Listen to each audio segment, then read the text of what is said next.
Welcome to lesson 4. We're talking about overexposed and underexposed photos. You're gonna need sunglasses, likely. Alright, I'm gonna try to keep things quick because it's a very simple lesson and I want you to get on to the next one. I'm gonna point out what you do want when it comes to exposure. I think that you should have a histogram showing on your camera because it's a good way to keep track of your exposure. And what that should look like on your camera is this.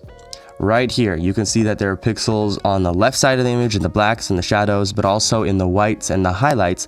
And then the majority of the pixels are in the exposure range or the midtones range. This is good. Having this dynamic range being light and dark allows you to work with a lot of different ideas in post. So you can see, I think this photo is a little bit too dark. I'm gonna bump the shadows.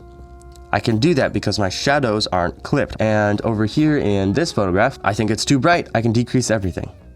And I can preserve most of the detail in the highlights because I didn't clip anything, or mostly anything. Sometimes you'll end up with a photograph that has a lot more pixels on the right or the left and the whites or the blacks, which is okay. It just makes your photo feel overall brighter or darker, moodier or happier, right? So this photograph here is kind of brighter and happier because the majority of the pixels are on the right side, on the brighter side of things. You just got to be careful not to have those pixels pushed against the wall because then you're clipping your highlights. And even here in this photograph, you can see there are pixels in the mid-tones range, right? And even in the shadows and blacks, which is good. You need those in order to have a great photo. But that doesn't mean all your pixels need to be evenly dispersed everywhere. All right. Metaphor time. Here I got hard pen strokes. Here I got lighter pen strokes filled in with pencil.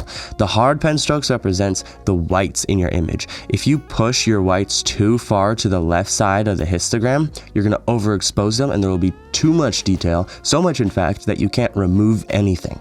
Whereas with your shadows, if you very lightly push down with your pen, or if there is just not enough detail in those shadows, then you end up with something like this, but you can fill it in using artificial lighting, i.e. this pencil, right?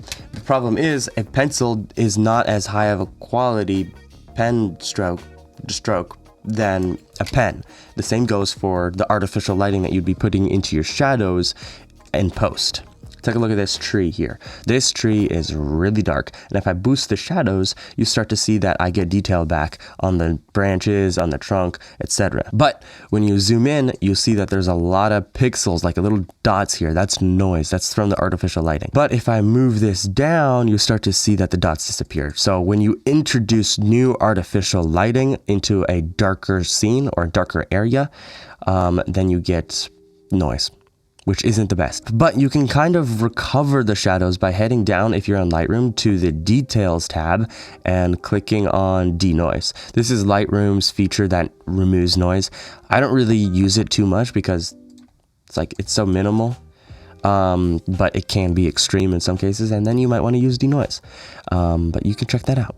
When people say exposing for the highlights, they mean they're preserving the detail in the highlights, which means they're not clipping the detail in the highlights, which happens when your pixels are too far against the wall. On field, I like to have a histogram with me so that I can keep track of that and so that I can prevent clipping my photos. And this, again, just as I showed you with the metaphor, allows me to have more detail and flexibility in post. But that's the end of lesson 5. I hope you enjoyed it, and we'll move on to lesson 6.